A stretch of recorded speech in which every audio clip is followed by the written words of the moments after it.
Well, hello there. Welcome to update number 5. Ben Schockman coming to you actually live from, now I do really feel like a news reporter, but coming to you live from the current Austrian review. So maybe you can't see on the screen there, it actually says Austria, not Australia. Austria is currently being reviewed. We thought we'd just give you a quick insight into how the review is going to take place this time tomorrow. So this is the Human Rights Council room. Maybe you can see the really fancy roof up there as well. So our wonderful Australian delegation, they'll be sitting down the front of the room. You can see the Austrian government there at the moment. All the other countries sitting around the side, and basically they're making their way through the speakers list there. So all the NGOs like us will be sitting right around in the background, making sure that we can rush down and maybe point someone on the shoulder and ask them to ask a particular question that might not have come up. So I'm going to be joined by the rest of my colleagues who are going to come in and give you a bit more of an update.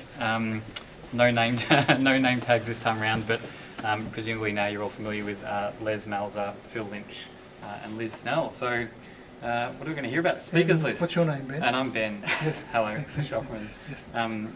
Speakers list? So, yeah, I'll start.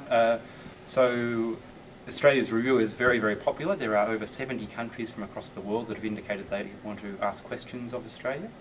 There's a very diverse geographic representation.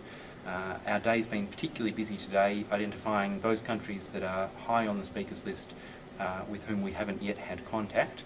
So we've been busy meeting and lobbying delegates from those missions to ensure that questions they ask are relevant and recommendations they make are targeted. Also yesterday, further advanced questions were issued in relation to Australia by a range of countries, France, Slovenia, among others. France asked, when is Australia going to enact a Human Rights Act or a Charter of Rights? Slovenia asked, in relation to the NT intervention, is it true that Aboriginal people must give up control of their land in order to access community services? So there's some pretty challenging questions that Australia's going to be confronting tomorrow. Les? Well, yes, I'd like to remind everybody that today this is Invasion Day in Geneva, and in fact we have been invaded by more delegates. We've been joined, in fact, by New South Wales Aboriginal Land Council. We have 3 delegates who have joined us and are also lobbying on the rights of the Aboriginal and Torres Strait Islander people. They've been very busy in the time they've been here. And we have the Human Rights Commissioner, Kathy Branson, sorry Kathy. Yeah, and big hi to Kathy Branson, yes, watching the video. Sorry Kathy, yeah, next time I'll get it right. And Mick Gooder, who's the Aboriginal and Torres Strait Islander Social Justice Commissioner. So they've been also very busy in doing presentations on the situations back in Australia. And of course we had some footballers arrive today, Aboriginal footballers, but somebody else might talk a little bit more about that.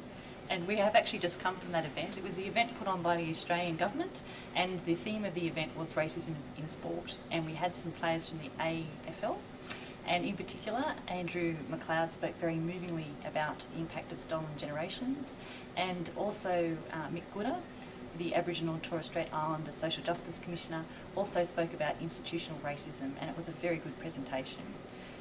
We did note, however, that it was very interesting that it was a very largely male panel of speakers, and in fact the question I guess could be asked, if indeed Senator McClellan had been here, it would have Attorney been... General I beg your pardon?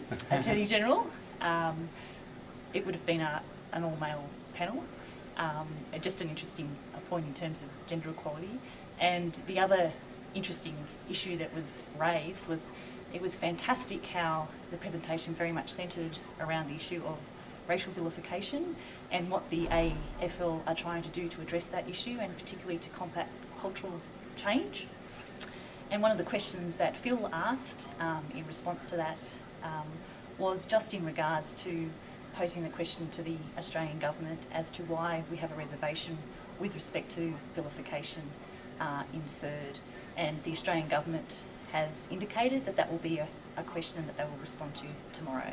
So we very much look forward That'll be to great. that response. Indeed. So Phil was basically just trying to start the UPR process about 24 hours early, but that was good to see. We should never also miss an opportunity. Indeed. We should also say that the Australian government delegation has also arrived in town.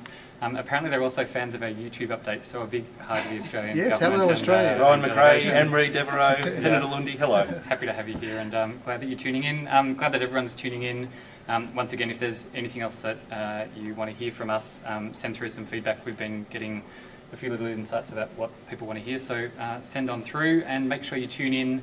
Not this time, but I guess it'll be around midnight on Eastern Standard Time on Thursday night, 3 hours earlier over in the West. So if you want to follow it, you'll be able to jump on the HRLRC website.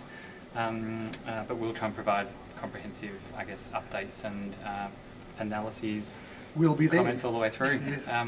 So thanks again for tuning in. Thank you. See ya. Bye-bye.